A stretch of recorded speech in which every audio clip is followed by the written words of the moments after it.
everything goes dark. Back so soon.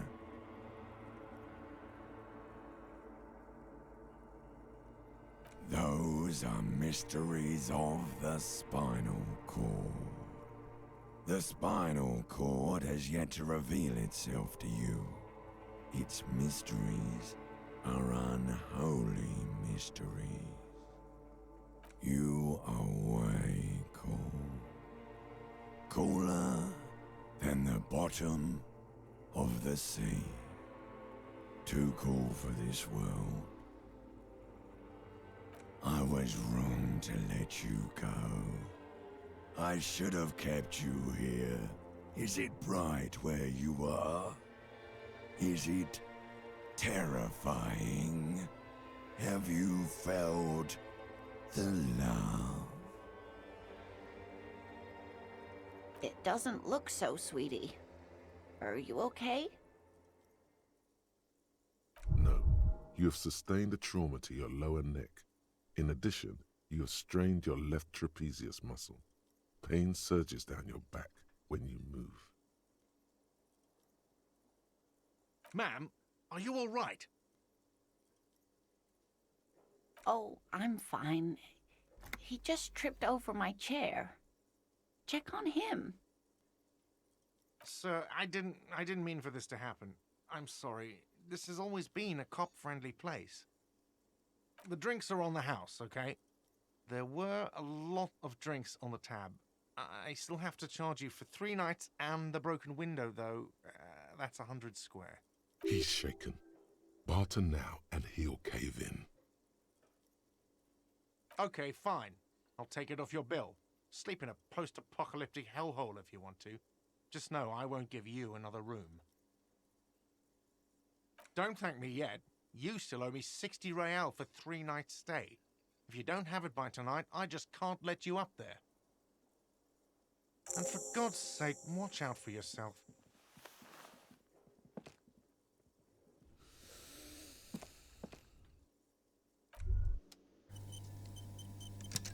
By the way, where is home?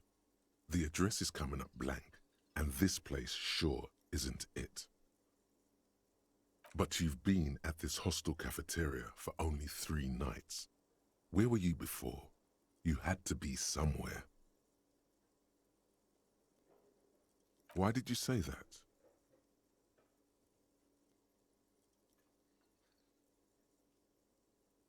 No.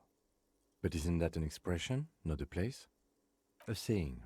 Up on Marvel Hill, a great high place, one that is impossible to climb back to. That doesn't sound like somewhere you can stay if you run out of money.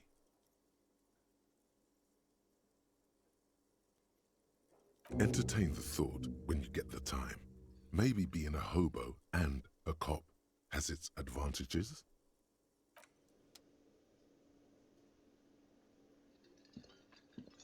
Hello again, sweetie. I see you've met up with your colleague.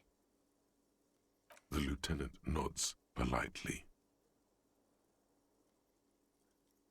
Wait, who's Sweetie? Why, you are, officer. And have you found anyone to be sweet to?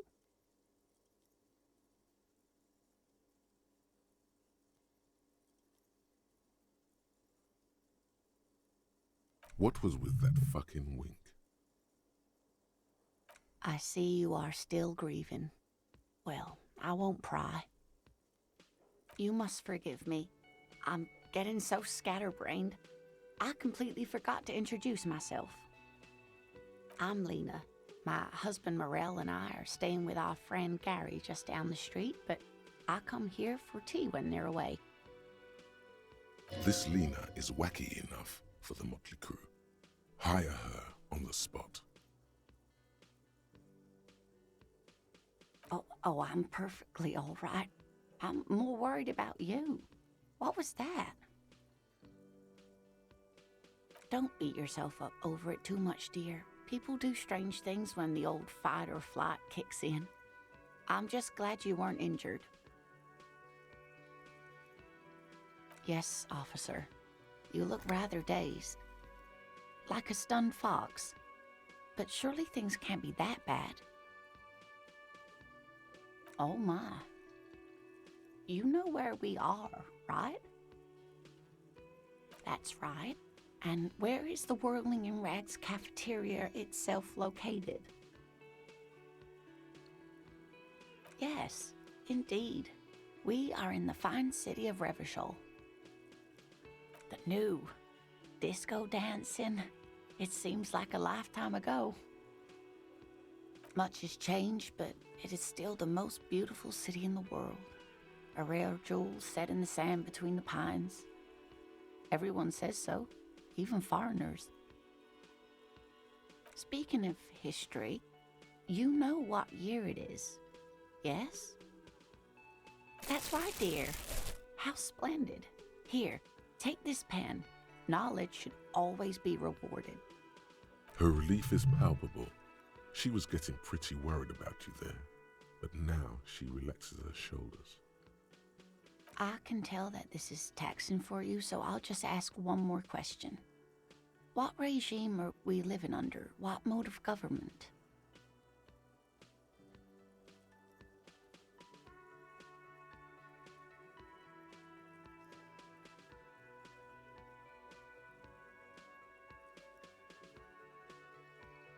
Actually, we are not.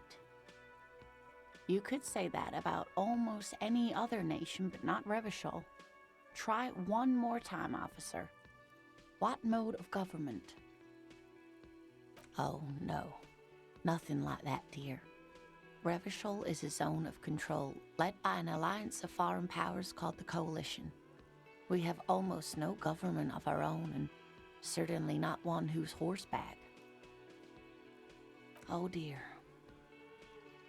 And you were doing so well.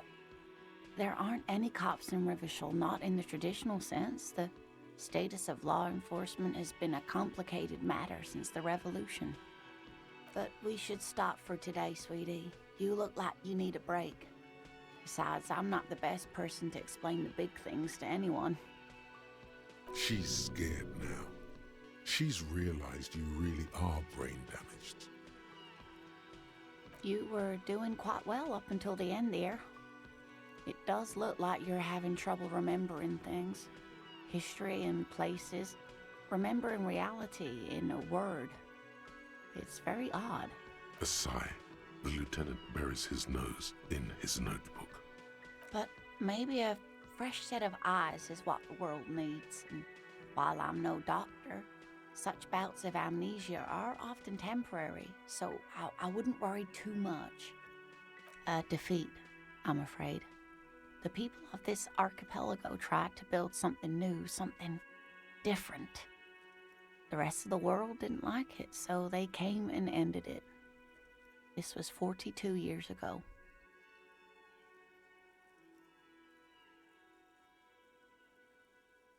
It has something to do with everything. I really don't know how to explain it better. Someone more educated in sweeping matters. Maybe you should ask. No, I'm not an encyclopedia. I won't be a guide either. I'm a detective. Of course. Then I don't know. Someone rich, maybe? Wealthy people are educated. Though I don't know where you would find a wealthy person in Martinez. Whatever do you mean?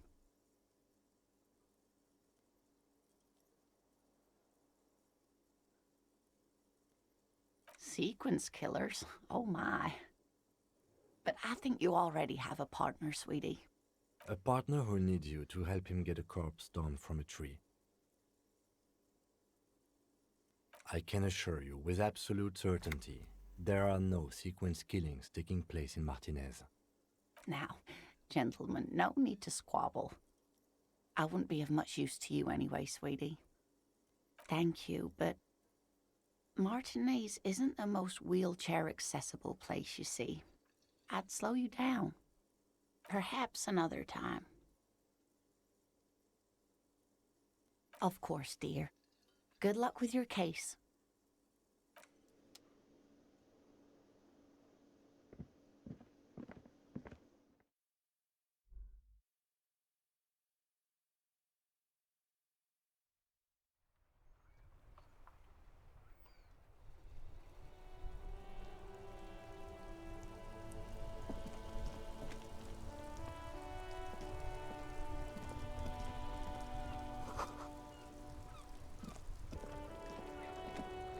RCM in Martinez.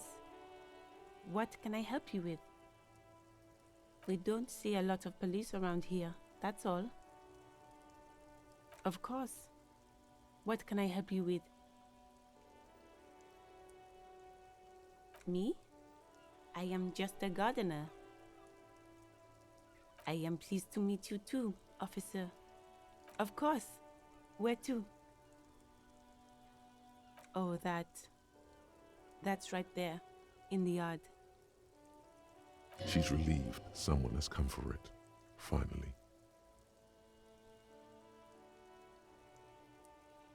There's the pier, the Cape Side apartment buildings, some more tenements. Not a lot, really. The harbor gates, some kind of commotion, I think. I don't follow the local politics. A fleet store, too. Some shops and a bridge. The canal bridge leads to the coast, but it's broken, I think. Some kind of accident, probably. Just coast. There's a little fishing village there, and a fish market, but that got closed down ages ago. It's just water. No, actually, I think they call it the Martinez Inlet. There are some islands in the bay, but they're hard to reach. No problem. Of course. I won't hold you back. Her gloves. You get the feeling that you need them. You have a dead body to deal with after all. Sure, keep them. I have another pair.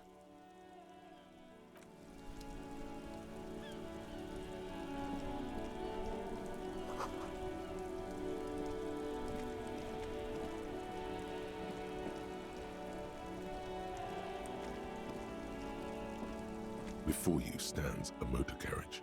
The bodywork is covered in blue and white livery, bearing the number 57. Vapor emanates from the large engine on the back of the vehicle. It hasn't had time to cool off yet. This must be the infernal machine that tore you from oblivion.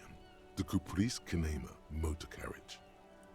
In the cabin, you are welcomed by a set of steering levers, a radio microphone on a hook, a pull-out toolbox under the seat, and the soft glow of the fuel preheater gauge. As you tap on the gauge, the indicator pin jerks as if startled.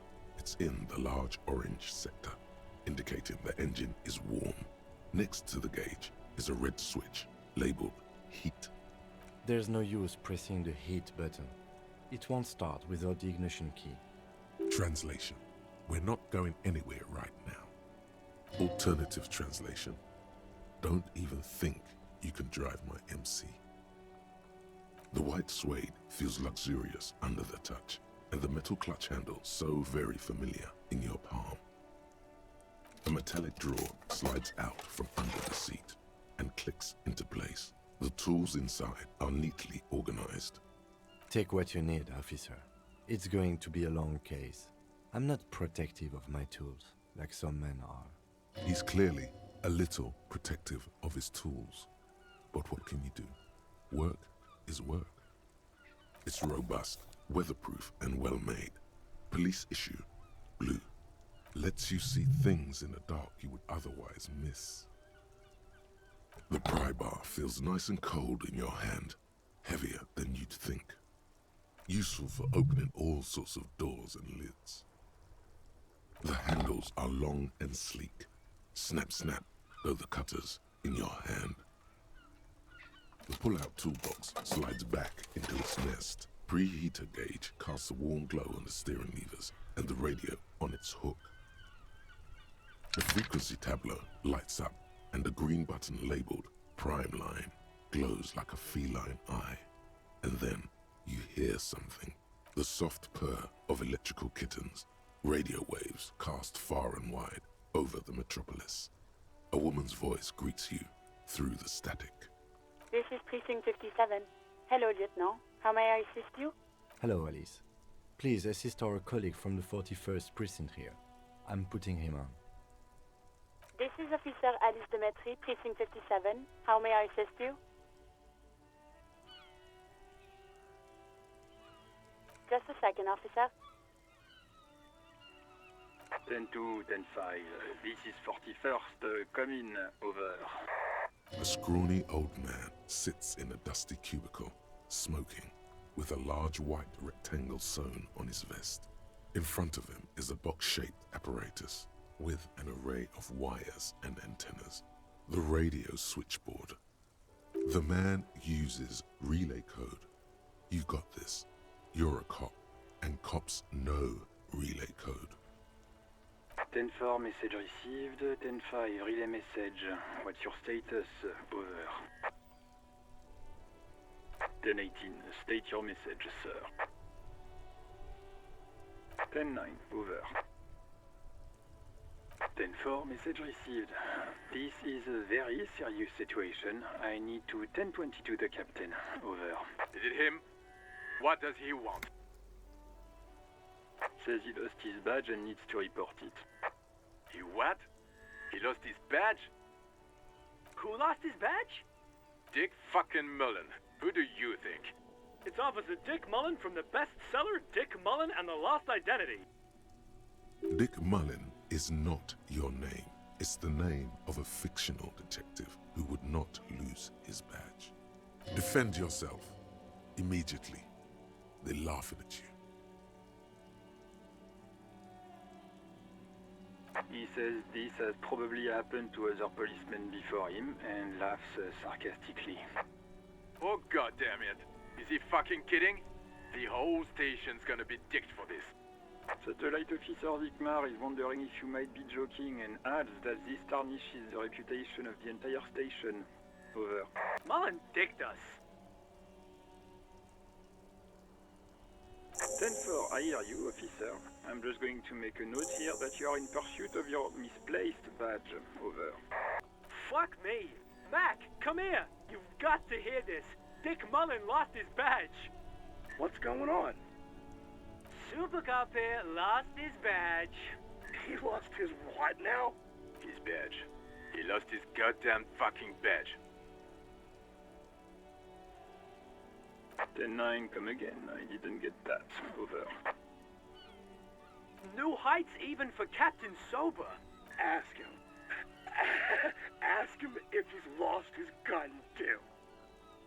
Sergeant Orson wants to know if you lost your gun too. Over. Check your pockets. Check your... Holy fuck. You don't know where it is, do you? Okay, it's gone. Your gun is most definitely gone.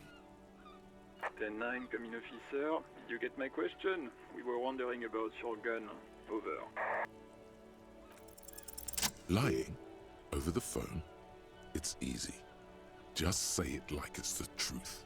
And then it becomes it. He says he didn't. Thank God for that. That would have been a nightmare. I don't even want to imagine the poor prick who has to relay that kind of news to the captain. Losing his badge is bad enough. Tell him to find it, and fast. We can't have some gangbanger running around with it. We're all glad to hear you've not lost your gun, officer. You need further assistance. Over. 10-4, I hear you. What does he want now? He's asking for money. Is he fucking kidding? I don't think he is. Don't give that asshole anything. He's just gonna drink it all. Right. That's a negative on the additional funds, sir. Over. He says it's important. He isn't getting a red cent. You can tell him that. Request denied, sir. Over. Anything else, sir? Over. Roger that. 10-10. Over and out.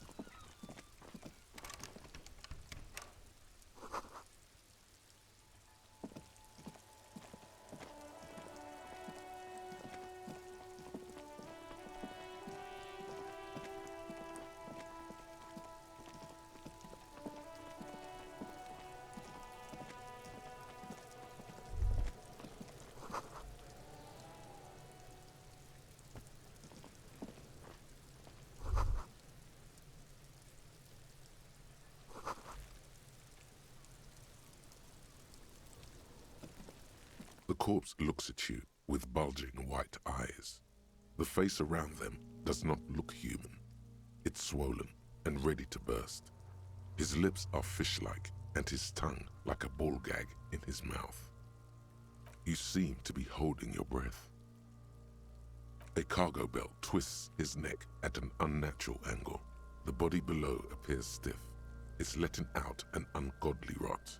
The smell seeps in even through your clenched nostrils. Active decay. It's okay to throw up, officer. No one is judging. He's about to blow! Cop's gonna blow, Cuno! The smell is repulsive. It pushes in from your mouth, more instant and more familiar than anything you'd expected, more fever than odor. It fills your mind, flushing you from within.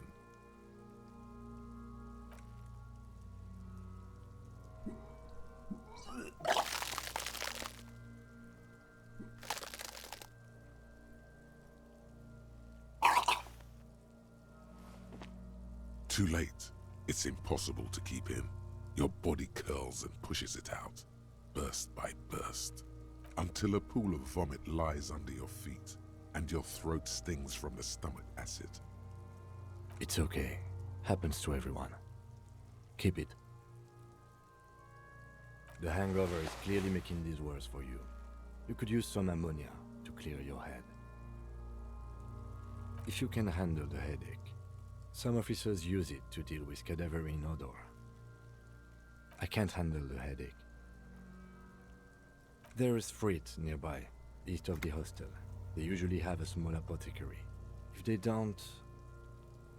There's a greenhouse here, and a gardener with a wheelbarrow on the corner of the whirling in rags. If she works here, she might have something for the smell. Pretty clever.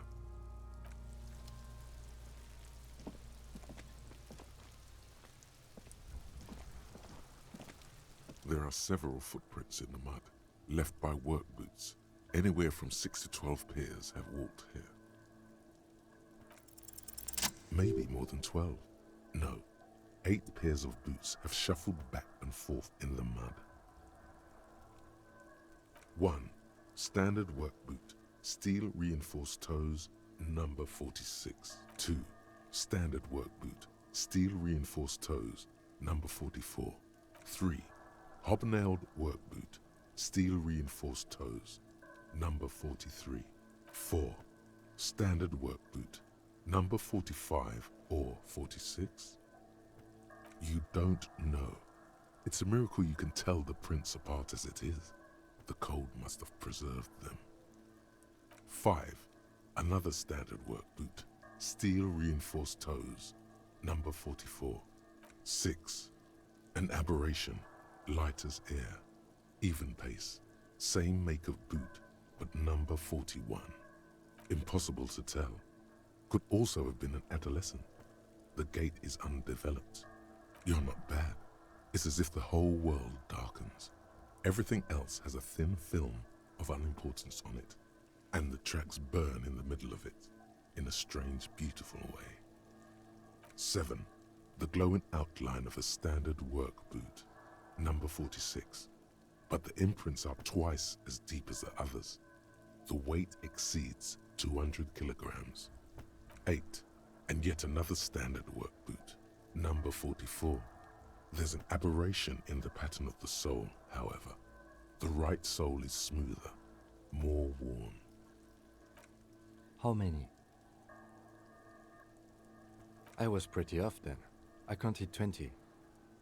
I never got the hang of it. Hyperopia. Do you see anything out of the ordinary?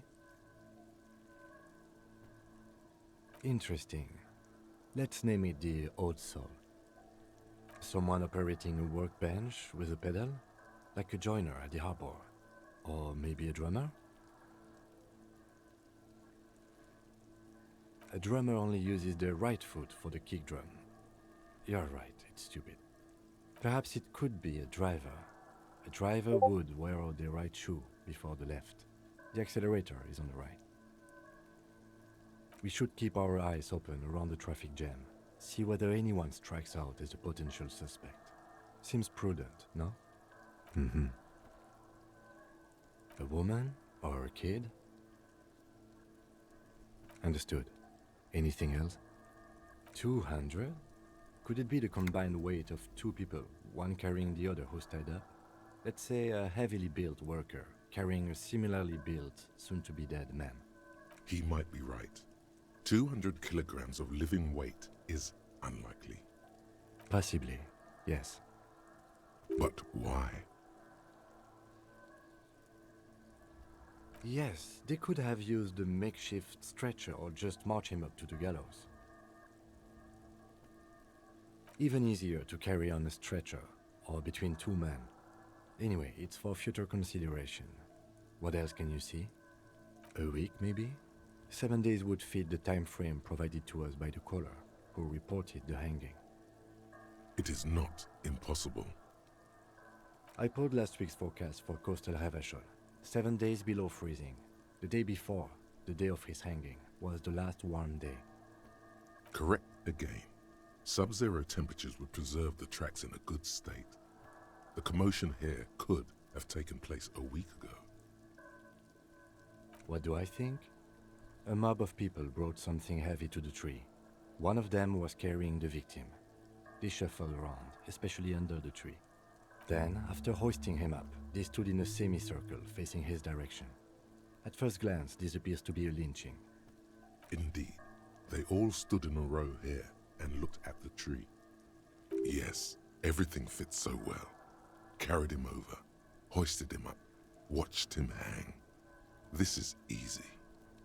The lieutenant's eyes narrow. He's thinking to himself. Either way. What else?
I can't believe it's snowing again.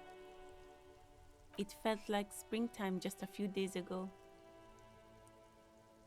Sure, I'm done with it.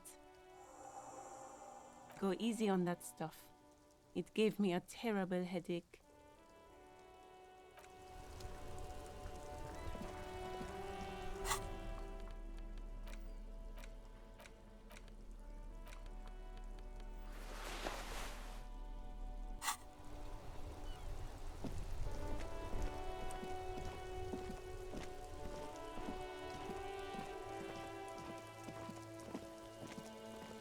You see a set of tire tracks in the brown slush that covers the plaza mosaic. Cop habit. You look at everything. This isn't case-related, you think. Hard to say. Your vision is blurred and you're having difficulty concentrating thanks to your relentless hangover. The tire tracks were left here by an unknown event that took place some days ago. It's a message, written in the language of burnt rubber. Some of that rubber stuck to the tiles right in front of the whirling in rags. This is point A. The driver started there, and then accelerated straight into the fence, left a hole big enough for the Franco-Nigerian cavalry, according to the cafeteria manager. The driver proceeded to back out of the yard, barely stopping before hitting the adjacent building. Before heading south, must have been in a hurry. You are correct. This is a rather motor carriage-friendly city. Somehow that makes you feel scared. You don't know why. I'm not sure. There are plenty of traffic accidents waiting to happen in Martinez. With the jam right here on the roundabout, I would keep them separate. You could follow the track south. There seems to be a canal there. See where they went, if you find the time.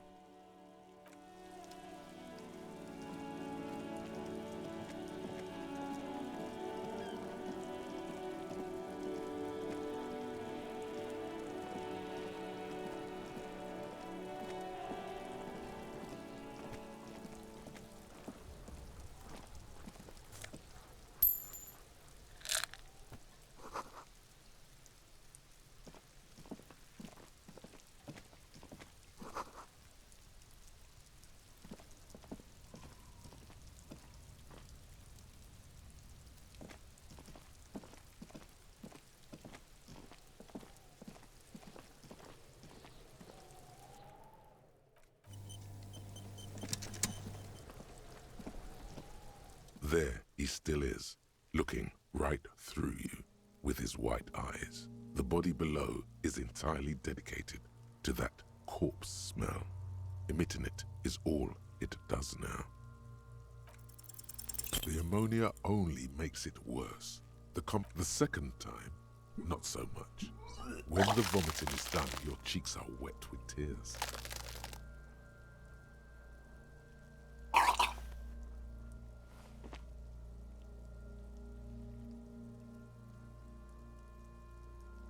Are you okay, officer? The weight is reassuring, like a crenel on solid fortification. Pat, pat, pat. You're facing tough odds here.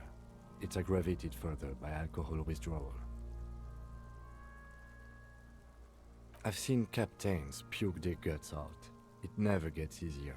You never get used to the smell. Every Monday is cadaver day. Throw up, investigate. Throw up, initial autopsy. Throw up, bag it. Then drive to the station. Maybe throw up on the way there if you didn't bag the thing tight enough. I think I've lost my sense of smell. A white lie. Not being hungover helps too.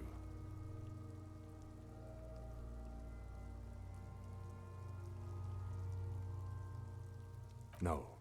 This is a two-man assignment because it needs 2 officers to complete. I need your help. You need to get your shit together.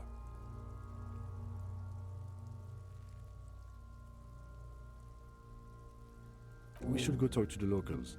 Find something else to do while the wind changes. It's pretty bad right now. Give it half an hour. Get yourself together. Then come back and have another go.